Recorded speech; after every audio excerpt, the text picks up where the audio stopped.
hope we learned our lesson. Senator Pangilinan already apologized to Senator Padilla, then now you're shouting at us. No? No, the record will show, nakatape naman eh. Ang taas-taas ng boses nyo eh. Diba? You were shouting at kaya nga hindi magkarinigan. Madam Chair, We are can not I able to answer that? ask questions as to why we are amending the rules. We are not able to ask questions as to who they wish, Madam Chair, may I answer? who will benefit from the amendment to the rules. For the Is this kind rule, Mr. information President? of Is this the- rule, Mr. President, for I was Senator about to Bato, who is not recognize here? Senator We would Pangilinan. like to raise these valid questions, Mr. President, before we go into a vote, Madam Mr. Chair. President. Yes, These, Madam we President. should not be... How can our- the presiding officer recognize Senator Pangilinan? Please know that I would never curtail your right to speak.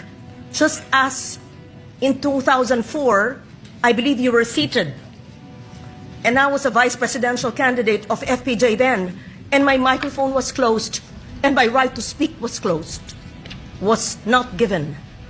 I remember that time now, and the word noted was said to me. That will not happen now. I will not do that to you. And I'm not curtailing your right to speak, Senator Pangilinan, except that you were speaking at the same time. And I was about to recognize you because Senator Lacson had the floor. Villanueva. So the Committee on Rules is not reporting out the...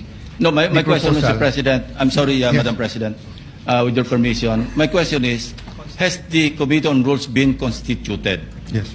So, Madam President, the answer there is the same answer to the question of Senator Pangilinan and former Senate President Soto, that in accordance with Section 19, is the same. They continue to function. Having said that, I was explaining that the motion of Senator Villanueva was not for the Committee on Rules to report out what was referred to them, but to return to the plenary. Because if you look at Section 136 of our rules, the rules may be amended by means of a motion, which should be presented at least one day before its consideration, and a vote of majority senators present shall be required for its approval. So you do not need the endorsement nor the forwarding of the Committee of Rules for the amendment of the Committee on for the amendments of the rules. So the only requirement is that it is put on the floor at least one day before, or the proposal is made, and that a majority of the senators present will vote for its approval. So I just wanted to clarify that, just so that we don't have any miscommunication that whether or not the Rules Committee met, who are the members, etc. Because right now that's irrelevant, because we have given back to the plenary the proposal. Yeah. Very clear. Thank you, Senate Madam President. President, Senator Lacson's recommendation. does it mean that we are now disregarding the committees of the Senate? So the committee chairman or the chairman of any committee, including the Rules Committee, may just report out any motion or any resolution, referred to it in plenary, and then just, it is within his power to just report it out by himself without any deliberation in the committee, without any committee report. Is that the new rule now, Mr. President? Madam It President? is Madam clearly... There's no new rule. I read the rule. Yes. Senator Lacson is referring to resolutions or And motions. communications or anything referred to the Committee on Rules. We're talking about a motion to amend the rules. We had the option of taking it up, but since everyone asked for one more day, it was given to the Committee on Rules. The Committee on Rules has an option to take it up, but the acting majority leader or acting chairman of the committee gave it back to plenary, and the plenary is more, how do I put it? Supreme. Supreme, thank you, Senator Lacson, over the committee. So we didn't disregard the committee. It is our choice from the start whether we want to give it to the committee or not. So when we give it, so for example, I have a motion now to to extend the session to June 12 instead of June 5.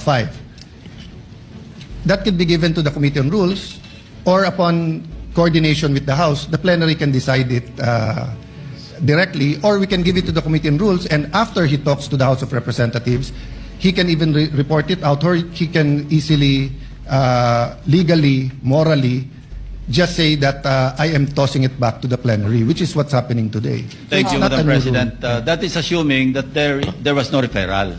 But in this case, and I'd like to invite the attention of the body to journal number 62, dated May 11, 2026. And if I may read the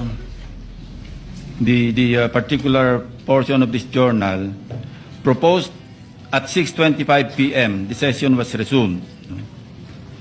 Proposed amendment to the rules of the Senate. Senator Marcoleta proposed an amendment to Rule 14, Senate sessions of the rules, by inserting a new paragraph C under Rule 41, which reads, A or C, allow a senator for justifiable reasons to attend and participate in the session through teleconference, video conference, or other reliable forms of remote or electronic means using appropriate information and communications technology.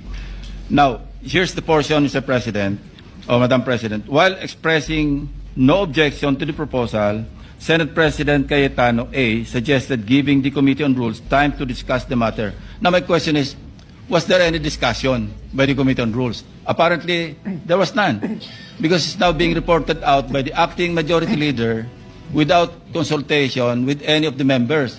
And by the way, Madam President, wala pang Committee on Rules eh. I believe that it was mentioned, and I will reiterate from my understanding that there was no Committee on Rules meeting